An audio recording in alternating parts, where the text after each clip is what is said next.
Okay, so we've got a single company set up and we've got a fund set up in Fundsheet. So the hierarchy of Fundsheet is at the top level, we've got your funds, right, where your portfolio companies sit. At the next level down is all of your portfolio companies that the fund has invested in. So company 1, company 2, company 3, and so forth. At the next level down of the hierarchy is the actual cash investments that the fund has made in each portfolio company. So for example, they've invested $1 million in company 1 there in 2022. They've invested $3 million additional capital in 2024 in the same company. They then sell the company and then the cash goes back to the fund. And then the fund invests in company 2 and invests in $3 million, right? So this is the cash flows that are going in and out of each company. And this can look like initial investment, follow-on investment, realization, which might mean like getting a dividend back to the fund, or it might mean selling the company and getting the money back. These are the cash flows, right? And this is the next level down that we also need to track. And this is really important because when we go to our dashboard and our investor reporting, we need to tell investors at the fund level, but also at the company level, what is the multiple invested capital for each company? So for example, the fund has invested $1 million and turned it into $2 million. That's a 2 times money multiple. And similarly, IRR, we need to know what that looks like in terms of IRR. So, investors in the fund are expecting a 20% IRR or 30% IRR. So we need to be able to take into account the timing of all of those cash flows and the valuation in order to calculate those things. So where we track that information for each company is in the tab called cash flows. So this is where you'll be able to see each of your portfolio companies. You'll be able to see each of the amounts that you've invested at different dates, and also any realizations and things like that, which is how we calculate IRR. So what we need to do that is we need to add our investments, right? So there's a couple of ways we can do this. So if we click over here, add investments, it's going to take us to our general ledger. Our general ledger is basically just like in an accounting software, it's a list of every single transaction the fund has made. This is investments, realizations, even fund level expenses, etc. But what I'm going to do is I'm actually going to add a transaction like this. So just like with other modules, there's a few ways you can add detail in here. So the first way is you basically just type in the numbers. So for example, if we made our first investment in 30 June 2023, this is our initial investment in company Z, I forgot the name, and we're going to type in the amount. So it says here, fees and investments should be typed as negative numbers. Okay, that's because the amount is an outflow to the fund, whereas when they sell the investment, get the money back or receive a dividend, it's going to be a positive number in their bank account, so it's a positive. So here we're going to invest, let's just make it simple, we're going to invest $1 million. You can choose a category, so I'm going to go investment, which fund and which asset, so which company. So I'm going to click submit, and now this transaction has been also added to our general ledger. So the other way is we can actually just upload it. So, if you've got many companies, many different investments, it might be easier just to do a bulk upload via Excel. So what you want to do is just click upload. Again, you can download a file. I'm going to find the file and I'm going to re-upload it quickly so you can see what that looks like.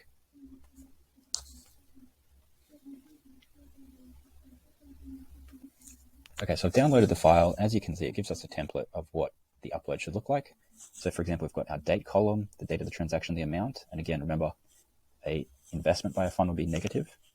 We've got the category, we've got the fund code and the asset code. So when we set up your fund in your company, this is why it's important to just double check what that number is. So it's a lot easier than just typing out the company name and you misspell it or something. You just type in the number. Okay, so what I'm going to do is, I'm not going to add in all these other expenses like, fund fees and management fees, which, for some funds are relevant because they want to be able to track gross and net. But we're just going to keep it simple. We're just going to upload all of our investments. So you can add multiple investments at the same time. But what I'm going to do is I'm just going to put them both to the same company. And let's say we're going to do a follow-on investment in this company in October. And then maybe we're even going to do maybe we receive the dividend back from the company. So we're going to do this in 31st of December, 2023. And I'm going to type this as a positive number. Let's say we received back $20,000 as a dividend and we invested another $500,000 in this company. So we'll call this subsequent received dividend. Actually, there was other categories that were in that list, which I realized. I'm going to go back to the general ledger quickly. The category that I want to add this is a distribution. So I'm going to type distribution here, like that. Okay, now I'm going to upload this file. like so. Upload. Okay. Refresh. Go back to our general ledger, and now you can see we've just added those two investments. We've got investment and distribution, right, all in the same company. So it's really quick to just upload, thousands of transactions if you've got all of your investments at the fund level. Anyway, so I'm going to go back to our cash flow, and now all of a sudden you can see all of the different investments we've made at the date selected. So we can see our initial investment, follow-on investment, and also our distribution. Now, a few things here. So we've invested 1.5 million, we've realized $20,000, and the unrealized value, which is our valuation of the company, is only $1 million. And that's because it reflects the initial investment we put in the company. For most companies, it'll just stay at cost, right? Which is why our multiple and IRR aren't very good. But at least we've solved the first part of the equation, which is how to actually add investments to the companies. And what I'm going to do is I'm just going to delete this one now. And let's go back and have a look at our cash flows again. So all of a sudden, we've got $1 million invested, and we've also received back $20,000, and the company's still worth $1 million.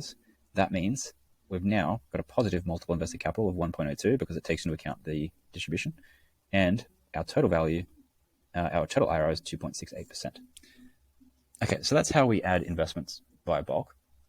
The other way that I just wanted to show you is if you wanted to go into companies and click view, what you can do is if you wanted to track investments in a bit more granular detail, and this extends to being able to value different rounds of a company, right? So if you wanted to, for example, separate your investments and, have your equity investment A, your debt investment B, your safe note investment C, all in the same company, and even value each of those investments differently, what you can do is if you go to company and view the company and go to the investments tab, you can actually add investments this way too. So for example, if you wanted to add an equity round, I'm going to call this Series A. I'm going to call the investment date 31 October 2023.